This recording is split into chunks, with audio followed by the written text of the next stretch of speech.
ಬೆಂಗಳೂರಿನ ಫ್ರೀಡಂ ಪಾರ್ಕ್ನಲ್ಲಿ ಉನ್ನತ ಶಿಕ್ಷಣ ಸಚಿವ ಎಂಸಿ ಸುಧಾಕರ್ ವಿರುದ್ಧ ವಿದ್ಯಾರ್ಥಿಗಳು ಸಿಡಿದೆದ್ದು ಹೋರಾಟಕ್ಕೆ ಮುಂದಾಗಿದ್ದಾರೆ.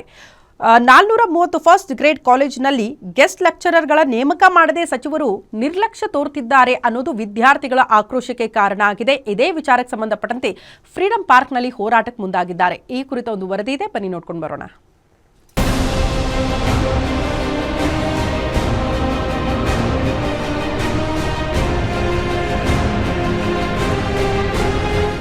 ರಾಜ್ಯದಲ್ಲಿ ಸುಮಾರು 430 ಫಸ್ಟ್ ಗ್ರೇಡ್ ಕಾಲೇಜಿನಲ್ಲಿ ಗೆಸ್ಟ್ ಲೆಕ್ಚರರ್ ಇಲ್ಲದೆ ಶೈಕ್ಷಣಿಕ ವ್ಯವಸ್ಥೆಯಲ್ಲಿ ಏರುಪೇರಾಗ್ತಾ ಇದೆ.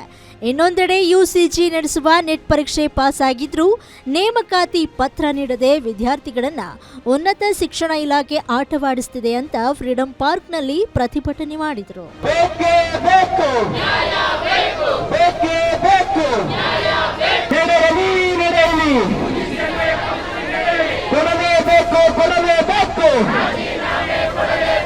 ಯುಜಿಐ ಬೆಂಚ್ನಲ್ಲಿ ಯುಜಿಸಿ ಕೌನ್ಸೆಲಿಂಗ್ ಮಾಡಿ ಎಂದು ಹೇಳಿ 20 ದಿನವಾದರೂ ಇಲ್ಲಿಯವರೆಗೆ ನೇಮಕಾತಿ ಲಿಸ್ಟ್ ಬಿಡದೆ ನಾನ್ ಯುಜಿಸಿ ವಿದ್ಯಾರ್ಥಿಗಳಿಗೆ ಬೆಂಬಲ ತೋರ್ತಾ ಇರುವ ಉನ್ನತ ಶಿಕ್ಷಣ ಸಂಸ್ಥೆಯ ವಿರುದ್ಧ ವಿದ್ಯಾರ್ಥಿಗಳು ಆಕ್ರೋಶವನ್ನ ಹೊರಹಾಕಿದ್ರು.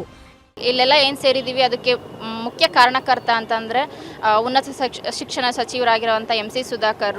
ಅವ್ರು ಇಷ್ಟು ದಿನ ಹೇಳೋಕ್ಕೊಂದು ನೆಪ ಇತ್ತು, ಕೋರ್ಟಲ್ಲಿದೆ ಮ್ಯಾಟ್ರು ಅಂತ ಹೇಳಿ. ಈಗ ಆರ್ಡರ್ ಬಂದು ಆಲ್ರೆಡಿ ಆರ್ಡರ್ ಕೂಡ ಪಾಸ್ ಆಗುವಾಗಲೂ ಕೂಡ ಎಷ್ಟು ಎಮರ್ಜೆನ್ಸಿ ಇತ್ತು ಅಂದರೆ chief justice of India 4:50 time ಆಗಿದ್ರು ಕೂಡ ಅವರು 5:30ವರೆಗೂ ಎಕ್ಸ್ಟೆಂಡ್ ಮಾಡಿ ನಮ್ಗೆ ಆರ್ಡರ್ ಇಶ್ಯೂ ಮಾಡಿದ್ದಾರೆ. ಆ ಬಂದು ನೆಕ್ಸ್ಟ್ ದಿನನೇ ನಾವು ಮೆರಿಟ್ ಲಿಸ್ಟ್ ಬಿಡ್ತೀವಿ, ಕೌನ್ಸಿಲಿಂಗ್ ಮಾಡ್ತೀವಿ ಅಂತ ಹೇಳಿದ್ದಂಥ ಶಿಕ್ಷಣ ಸಚಿವರು ಇಲ್ಲಿವರೆಗೂ ಯಾವುದೇ ಮೆರಿಟ್ ಲಿಸ್ಟು ಬಿಟ್ಟಿಲ್ಲ, ಏನೂ ಮಾಡಿಲ್ಲ. ಅವ್ರದ್ದು ಓನ್ಲಿ ಇಂಟೆನ್ಷನ್ ಏನಂದರೆ ನಾನ್ ಯುಜಿಸಿ ಕ್ವಾಲಿಫೈಡ್ ಯಾರಿದ್ದಾರೆ ಅವರಿಗೆ ಸಪೋರ್ಟ್ ತೋರಿಸ್ತಿದ್ದಾರೆ. ಇನ್ನಾದರೂ ಉನ್ನತ ಶಿಕ್ಷಣ ಇಲಾಖೆ ಎಚ್ಚೆತ್ತುಕೊಂಡು ಯುಜಿಸಿ ನೇಮಕಾತಿ ನೀಡುತ್ತಾ ಎಂದು ಕಾದು ನೋಡಬೇಕಾಗಿದೆ. Shami Shetty, metro bureau, guarantee news.